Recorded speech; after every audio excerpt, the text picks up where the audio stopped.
International headlines, the homicide of Gabby Petito and the search for the only person of interest in her death, her fiance Brian Laundrie.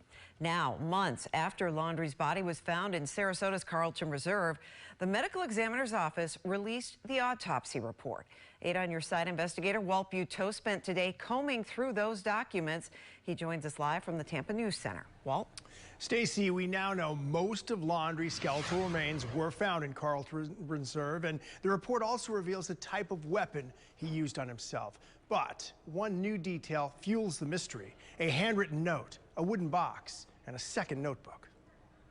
My fiance, I love her, just a little squabble. Less than 3 months after this body camera video brought us into the unraveling world of Brian Laundrie and Gabby Petito, Eagle 8 gave us a look at where Laundrie spent his final moments. The day the remains were found, the FBI released only a few details. And continue to ask for your assistance in bringing this investigation to close.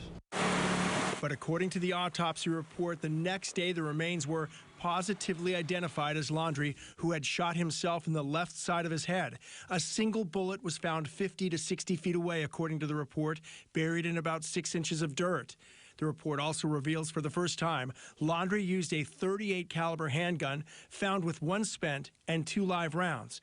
And there was a new detail offered about the 23-year-old's personal belongings. We knew about the journal found in the dry bag, but the report indicates there was also a handwritten half note found near the remains and a wooden box that contained a small notebook and pictures, including some images of Laundrie. Laundrie also had a tent and flares with him, but the tent was still in the backpack, the report says. Also new, one detective reported after the remains were found, he asked Chris and Roberta Laundrie about their son's social history, but according to the report, Mr. and Mrs. Laundrie stated that they did not want to provide that information. And we found out the results of toxicology testing. The comprehensive drug screen was completed just 10 days ago and indicated no drugs were detected in Laundrie's system.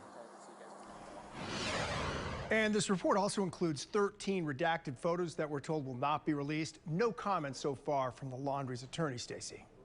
Well, Walt, of course we want to know what's in the journal, but now we also have to ask about that half note and the small notebook, Walt. We're not sure what a half note is, but we do not know what was on it. You can keep asking those questions, Stacey. We'll keep asking them as well, but those items might reveal the motive or something else about this relationship that captivated the world, as you said, and those details are not in this report, and the FBI is not releasing any of this evidence, at least at this time.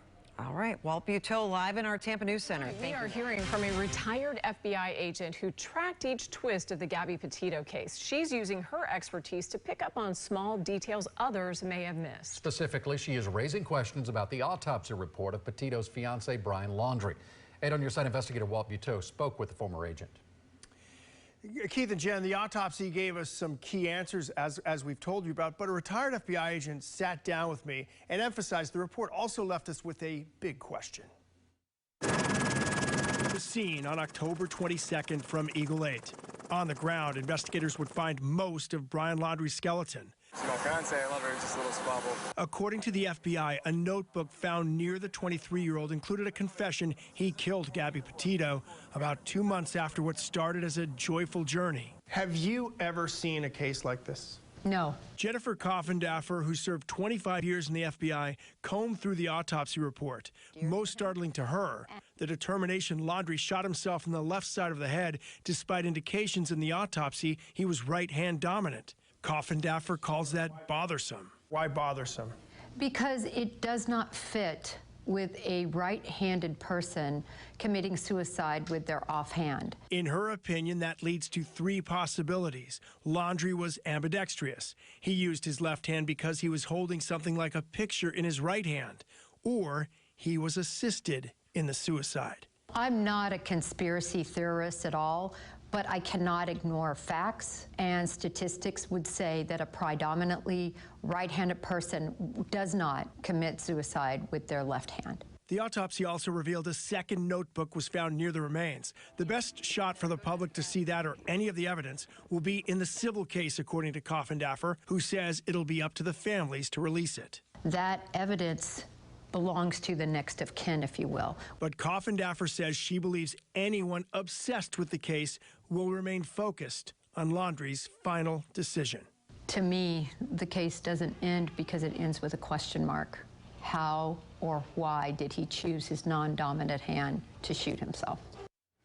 She did tell us without the civil litigation, the FBI would have possibly already released the evidence to the family. And we've obviously heard a lot about this case in September. Any new developments does she expect? Well, she says not really. She thinks the autopsy could be the final news release on the case. She does not expect anything else from the FBI, but the civil side of this is expected to bring us some new angles. The question is when we hear about that and what evidence will we see in that civil case.